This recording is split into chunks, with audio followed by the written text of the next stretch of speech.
Voilà, et je remercie évidemment les organisateurs de ce colloque. Alors, je vais vous parler de Montaigne, c'est ce que m'a été demandé. Les essais de Montaigne ont depuis longtemps inspiré les positions les plus contrastées sur l'engagement religieux de Montaigne. Celles-ci vont du Montaigne chrétien de Mathurin Dréano, nous remontons loin dans le temps, au, entre guillemets, Montaigne n'est pas chrétien, affirmé péremptoirement au détour d'une entrée d'index de Hugo Friedrich dans son ouvrage très classique sur Montaigne et qui renvoie à non moins de 22 passages de sa célèbre monographie. Les deux positions trouvent encore aujourd'hui leurs défenseurs. Les essais peuvent être lus dans la perspective de la défense d'une piété nouvelle, s'adressant aux laïcs, comme ils peuvent être lus dans celle d'un projet déguisé de destruction de la religion chrétienne. Je n'entre pas dans les détails, mais les deux positions, aujourd'hui encore dans les colloques, nous les voyons s'affronter. Aucune de ces lectures, en réalité, ne manque d'arguments. En faveur de la première interprétation, Montaigne fait à plusieurs reprises des confessions d'obédience à l'Église catholique. Il écrit soumettre ses écrits, je le cite, au jugement de ceux à qui il touche de régler non seulement mes actions et mes écrits, mais encore mes pensées. Et il dit se conformer, je le cite encore, aux saintes prescriptions de l'Église catholique, apostolique et romaine, en laquelle je meurs et en laquelle je suis né. D'autres arguments peuvent être mis en avant. Le chapitre le plus développé des essais, le chapitre 2.12, celui dont je vais vous parler, prend la défense d'un théologien, Raymond Sebon. Montaigne y prend à partie l'exécrable athéisme auquel risque bien, selon lui, de conduire l'esprit raisonneur et critique à l'égard de la religion, à l'esprit qui se développe en son temps. Surtout, la longue plaidoirie, qui occupe presque tout le chapitre, et c'est là-dessus que je m'arrêterai principalement, présente la foi inspirée par la grâce surnaturelle de Dieu comme la seule réponse possible aux limitations des facultés naturelles de l'homme. Ce qui a conduit bien des commentateurs, depuis un ouvrage classique qui date de 1931 de Hermann Jensen, qui s'appelait Montaigne fidéiste, à voir dans Montaigne un fidéiste avant la lettre, puisque le terme sera inventé postérieurement. Dans l'autre sens, Montaigne ne cesse de critiquer les mœurs des chrétiens de son temps. Dans ce contexte, il souligne souvent la supériorité des païens, grandes figures antiques, cannibales, incas, ou celle des non-chrétiens, ainsi pour ceux qu'il nomme les mahométans, dont il loue la modération, le courage et la fermeté dans leur foi. Je le cite, « Comparez nos mœurs, les mœurs des chrétiens de son temps, à un mahométan, à un païen, vous demeurerez toujours en dessous. » Montaigne affiche plus généralement une forme de curiosité, de sympathie pour d'autres cultes. Il ne manque pas de s'informer pendant son voyage, son célèbre voyage vers Rome et à Rome, auprès des protestants et des juifs qu'il rencontre. Il condamne sans appel par ailleurs la cruauté des supplices infligés aux prétendus hérétiques. Et j'ajoute encore comme argument, on pourra en trouver d'autres, mais un argument qui me semble assez significatif, son projet initial de publier au cœur des essais le discours de la servitude volontaire de la Boétie, qui parle des religions comme d'instruments d'asservissement politique et des symboles religieux comme autant d'oripeaux destinés à flatter la crédulité des sujets. De fait, les essais usent bien souvent, sur des questions religieuses, de procédés de contournement. Je donne un simple exemple. Lorsqu'il parle des théologies païennes, qui sont jugées superstitieuses par ses contemporains, il ne précise pas en quoi ce qu'il nomme, je le cite, les vagabondes et arbitraires dévotions, inventées par les hommes, se distingue, je le cite, de notre créance, qui, elle, est logée sur l'éternelle base de la sainte parole de Dieu. C'est une distinction qui peut paraître, dès lors, une simple pétition de principe. Dans les portraits qu'il donne de lui, Montaigne s'affiche comme un catholique respectueux de l'autorité, obéissant aux formes prescrites de dévotion. Il assiste régulièrement à la messe, comme y sont astreints les nobles de son rang. Il fait partie de l'ordre de Saint-Michel et dans le règlement de cet ordre, il fallait assister à une messe quotidienne. Il meurt en bon catholique de son époque en recevant les sacrements.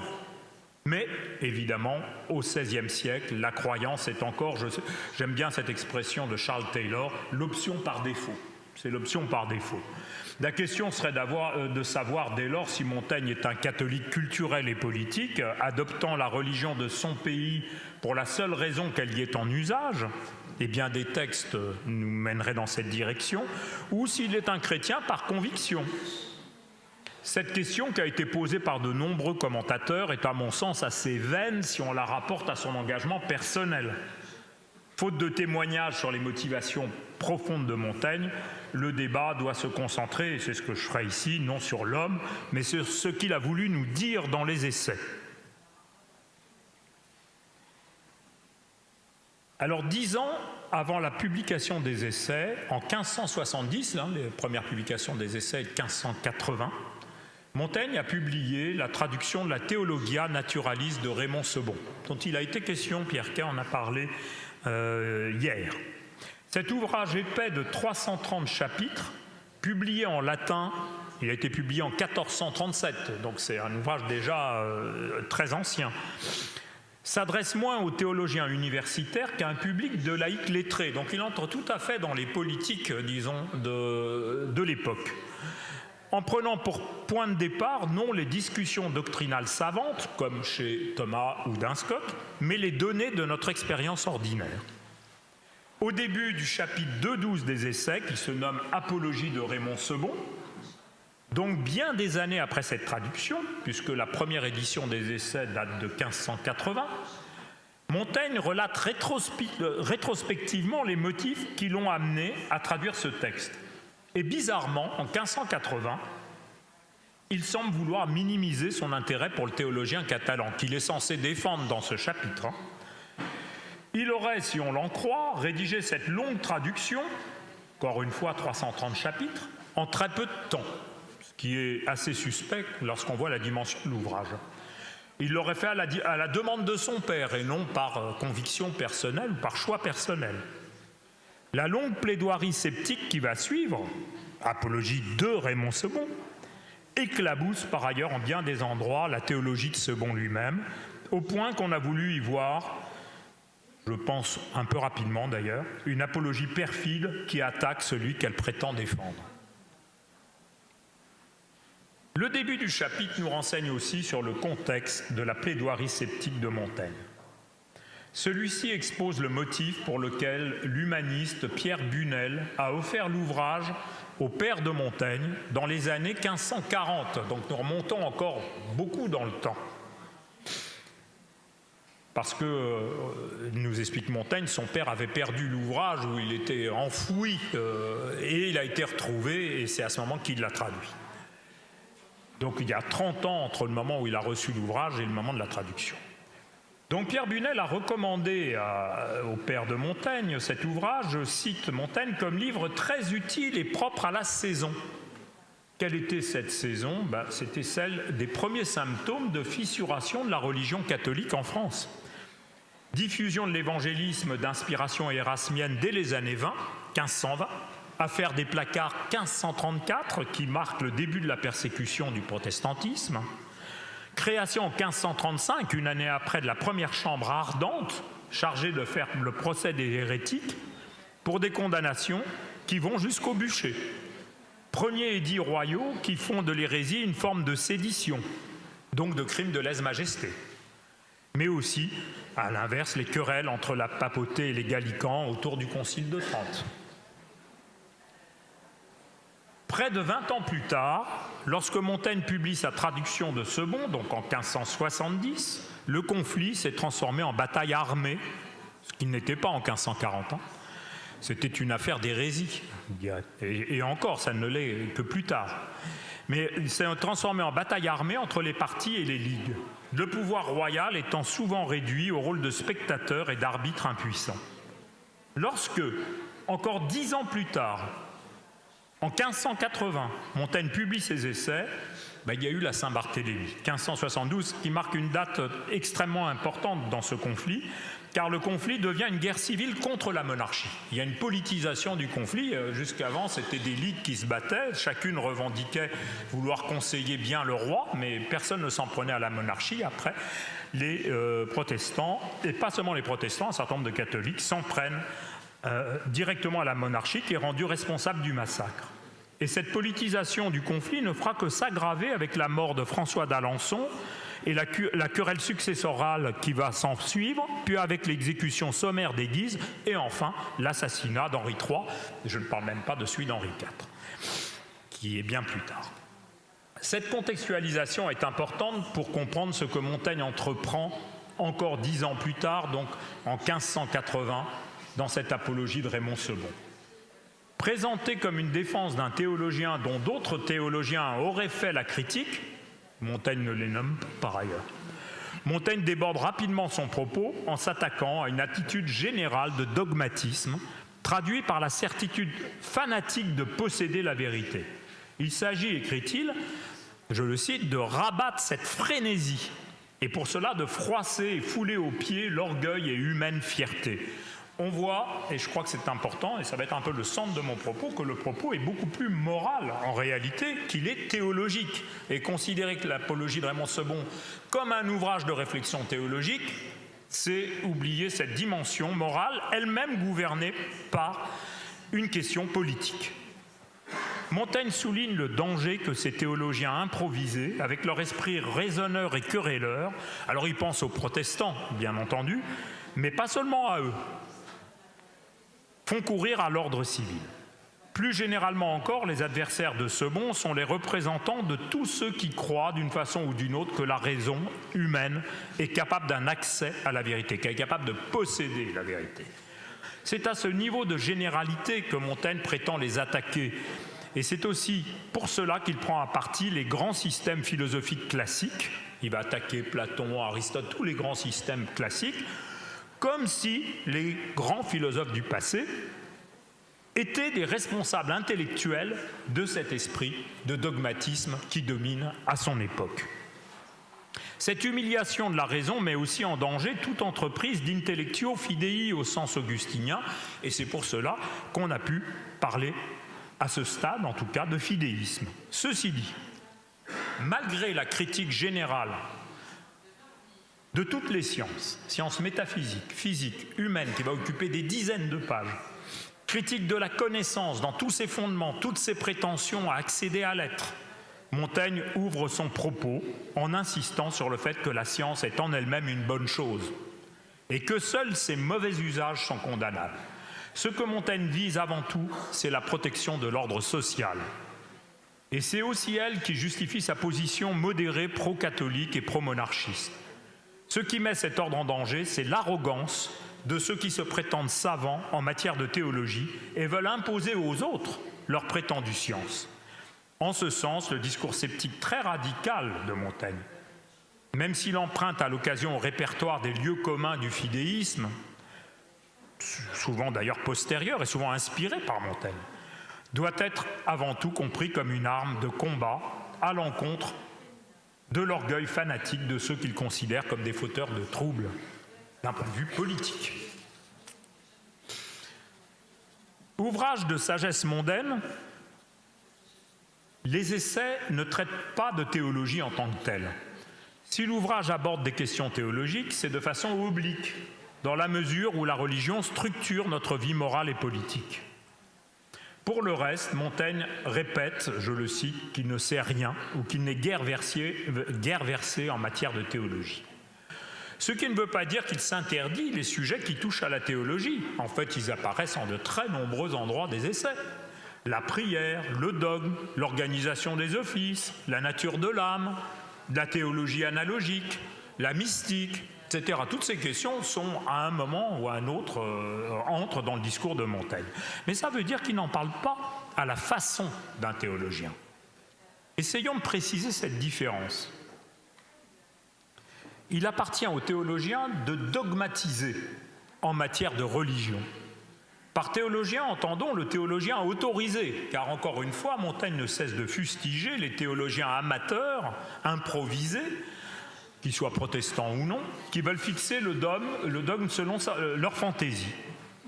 Il appartient, selon Montaigne, à quelques rares personnes de jouer dans une société le rôle d'arbitre dans des affaires sujettes à contestation. Pour prendre un exemple, il appartient aux législateurs de fixer des lois. On sait que pour Montaigne, l'idée même de loi naturelle s'est perdue dans nos civilisations. Donc nous ne cherchons pas la vérité lorsque nous promulguons une loi. Nous cherchons un arbitrage.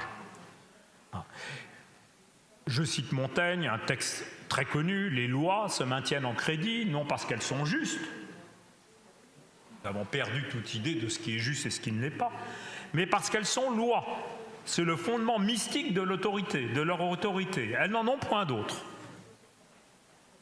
Aussi, ce qui ferait correspondre Montaigne peut-être à un positiviste, disons, juridique aujourd'hui. Il en va de même en matière de religion et de théologie. Rien n'est plus sujet à contestation à l'époque de Montaigne que l'interprétation des Écritures. Il ne s'agit pas de débattre simplement au sein d'une discussion ou d'une conférence, ce que souhaiterait Montaigne sans doute, mais de plutôt ce que Voegelin appelait une dogmatomachie, c'est-à-dire une guerre de doctrine qui dégénère en conflit armé. Au nom du maintien de l'ordre civil, il faut un arbitrage autoritaire. À ce titre, le théologien est comme le juriste, dans son domaine, en droit de dogmatiser. Le mode approprié d'énonciation de leur discours n'est pas la proposition, ils ne proposent pas une vérité pour qu'on la juge, mais la promulgation et la prescription. Mais qu'en est-il de tous les autres? Tous les autres, c'est-à-dire à peu près tout le monde. Montaigne et ses lecteurs compris. Montaigne n'est pas théologien, il le répète tout le temps. C'est la question qui est posée dans le célèbre chapitre des prières et qui est développée dans les ajouts de Montaigne à sa première édition des Essais. Alors je ne vais pas m'étendre ici, je vais juste le rappeler très très rapidement, sur un contexte qui est très connu et dont on a beaucoup parlé, à savoir que lors de son séjour à Rome, juste après la première publication, la publication de la première édition des Essais, Montaigne s'est vu reprocher par les théologiens certaines formules paganisantes, comme employer par exemple le terme de fortune, qu'il emploie souvent. Providence, ça fait chrétien, fortune, ça fait païen. Ou encore certaines affirmations sujettes à caution, comme par exemple sur la prière, puisque Montaigne a dit qu'il fallait ne prier que si on avait l'âme parfaitement nette. Qui pourrait objecter les théologiens, à ce compte-là, personne ne priera jamais. Dans ses ajouts du chapitre des prières, Montaigne répond à ces critiques, non pas sur le contenu même de ces critiques, il ne changera rien, mais il répond de façon indirecte, très générale, et même en un sens crypté. Il fait porter presque tous ses ajouts sur ces questions d'autorité et de droit d'expression. Sa réponse est double. D'une part, Montaigne s'accorde sur le fait qu'il faut interdire aux non-théologiens de prétendre jouer le rôle d'arbitre, de prétendre arbitrer autoritairement dans des domaines qui sont réservés à ceux qui ont autorité à le faire.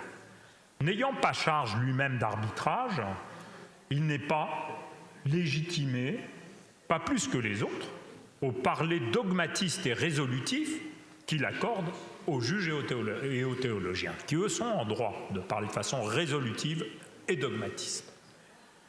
Ils peuvent néanmoins en parler, et les Essais prétendent bien juger librement de toute chose, en tout cas de tout ce qui touche à la vie humaine, donc la vie religieuse, la foi, les pratiques du culte. Dans les Essais, il n'y a aucune ligne rouge, comme on dit aujourd'hui. Montaigne dit et prétend et revendique parler de tout. C'est dans ce contexte que Montaigne détourne de son sens originaire un terme en usage à l'époque renaissante, à savoir le terme d'humaniste, qui était employé peut-être plus en latin qu'en français d'ailleurs à l'époque. Jusqu'alors, l'humaniste désignait l'homme lettré, spécialiste des studia humanitatis, c'est-à-dire de la culture antique grecque et romaine. Montaigne invente un nouvel usage à ce terme, celui qui use d'un mode de discours simplement humain, à l'échelle de l'homme en tant qu'homme, non pas inspiré par, comme le serait le théologien. Donc un discours à la mesure de la condition finie de l'homme, sujet au doute et à l'erreur, qui ne saurait prétendre à l'autorité réservée aux théologiens. Ainsi, écrit Montaigne, le dire humain a ses formes plus basses et ne se doit servir de la dignité, majesté, régence du parler divin. Discourir librement de théologie est donc légitime à l'amateur dès lors qu'il renonce à fixer une vérité et ne livre que des expressions provisoires, des essais, dit Montaigne, de son propre jugement à l'œuvre, dans une perspective heuristique. Autant il n'appartient pas aux théologiens de proposer, autant il appartient aux hommes, simplement hommes, de faire des propositions sujettes à discussion. Alors je cite ici Montaigne, je propose des fantaisies informes et irrésolues, comme font ceux qui publient des questions douteuses à débattre aux écoles. Non pour établir la vérité, mais pour la chercher. Et Montaigne dresse à cet endroit une liste d'oppositions entre deux modalités discursives. Celle du théologien d'une part, dont la doctrine est tout à fait légitimement, par ailleurs, arrêtée et réglée par ordonnance céleste. Je cite, ce sont des formules qui viennent de ce texte. Incapable de doute et d'altercation, matière de foi, non matière d'opinion. Ce qu'il croit selon Dieu, non ce qu'il discourt selon lui-même. Instruisante, c'est-à-dire faite pour instruire les autres, et non pour être instruite et non instruisable. L'autoritarisme, aussi légitime soit-il dans ce qui touche à l'énonciation de la doctrine sacrée, est refusé pour le dire humain, qui revêt les prédicats diamétralement opposés, étant sujet au doute, à l'altercation, étant matière d'opinion, étant ce que je discours selon moi et proposé afin d'être instruit moi-même et non d'instruire les autres. La liberté de parole se paye ainsi d'une renonciation à la prétention à posséder la vérité. Pour conclure, discourir de la religion et plus généralement de la vie morale et sociale des hommes de façon libre, sans faire appel à un arrière-plan théologique, n'est-ce pas d'une certaine façon s'opposer aux prétentions naturelles des religions, à savoir de fournir le sens intégral et exclusif de la vie humaine, et non pas d'être là en plus? Peut-il y avoir deux types de discours distincts sur la vie humaine et ses finalités? Celui du théologien d'une part, celui de l'humaniste de l'autre. Le premier, comprenant la vie terrestre comme un pèlerinage dans l'attente du salut, le second, la comprenant comme la patrie elle-même, et non le chemin qui mène à elle. C'est une question qui avait agité le Moyen-Âge tardif, et on pensera à la querelle de Thomas d'Aquin contre la double vérité, contre ceux qu'il nomme, c'est lui qui a inventé le terme, les avéroïstes, et qui ressurgit mutatis mutandis à l'époque de Montaigne. Les essais seront sur ce point au cœur du débat, du siècle suivant surtout. Commence d'ailleurs dès la publication des essais, mais c'est au siècle suivant que nous trouvons les critiques peut-être les plus lucides de Montaigne. Pascal, Arnaud, Nicole et Malebranche condamneront chacun la complaisance de la morale des essais dans la condition finie de l'homme, une finitude qui revient à nier la nécessité d'un dépassement surnaturel. Montaigne, écrit Pascal, ne pense qu'à mourir lâchement et mollement par tout son livre. Et il ne fait ici que parodier une formule de Montaigne lui-même, qui écrit, je cite l'essai 3.9, qu'il ne cherche qu'à s'annonchalir et s'avachir. C'est dans ce contexte que les essais seront mis à l'index en 1676. Si Montaigne fait à l'occasion l'éloge de la foi contre la raison, il n'est donc pas fidéiste au sens qui sera donné postérieurement à ce terme, dès lors que la morale des essais n'est nullement engagée dans une dynamique de conversion. Elle insiste bien sur les moyens finis des hommes, mais elle n'insiste absolument pas sur la nécessité d'un dépassement. Le péché est ainsi singulièrement absent des essais, comme est absente toute perspective de rédemption et toute trace de repentir ou de contrition. Je cite Montaigne.